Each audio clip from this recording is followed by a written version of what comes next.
Time for a debate with Julio Rivera.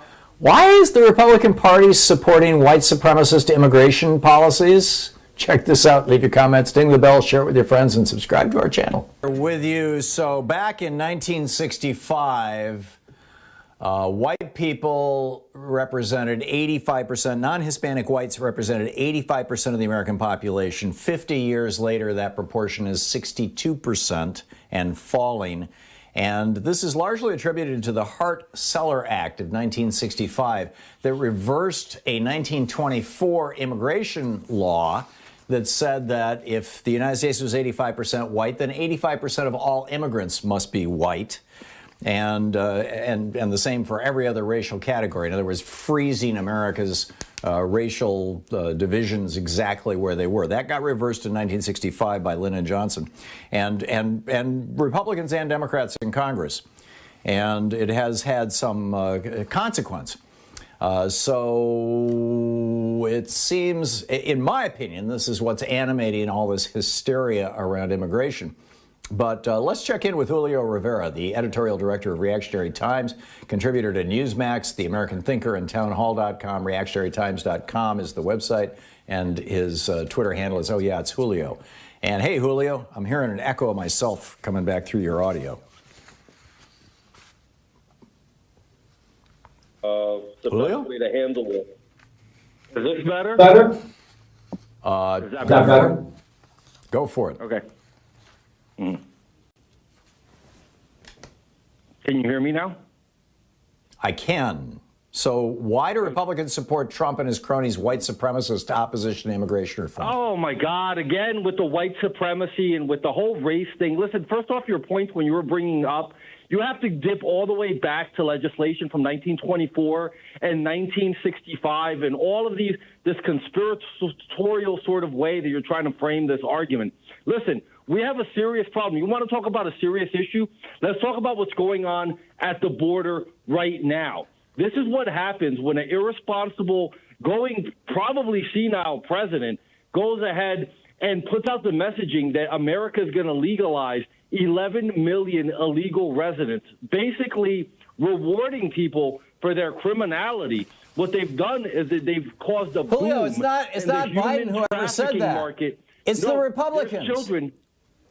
You've got Republicans. When Biden was elected, you had Republicans yelling, "He's going to open the border."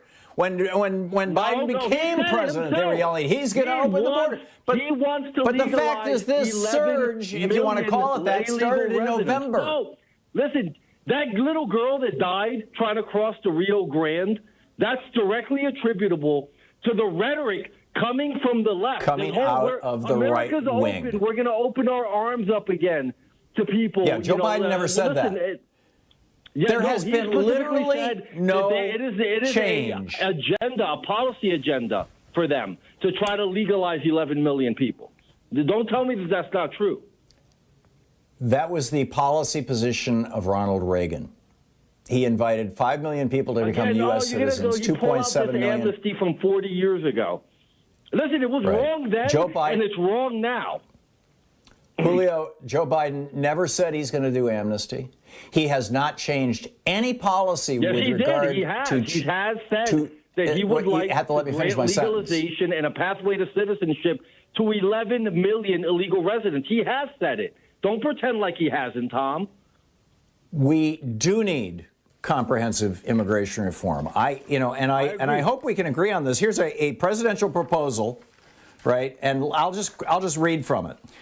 To secure our border, we must create a temporary worker program. As we tighten controls of the border, we must also address the needs of America's growing economy. Many American businesses depend on willing foreign workers to do jobs Americans are not doing. We must provide a lawful channel for employment that will benefit them. It'll take the pressure off the border and free our hardworking Border Patrol to focus on terrorists. We must bring undocumented workers already in the country out of the shadows. Comprehensive immigration reform must account for the millions of immigrants already in the country. People who have worked hard, supported their families, avoided crime, led responsible lives, should become part of American life and should be called in out of the shadows and under the rule of American law. This is from a proposal that was put forward by George W. Bush. This is the Republican position. What's your problem with No, this? it's not the Republican position. That's the establishment position.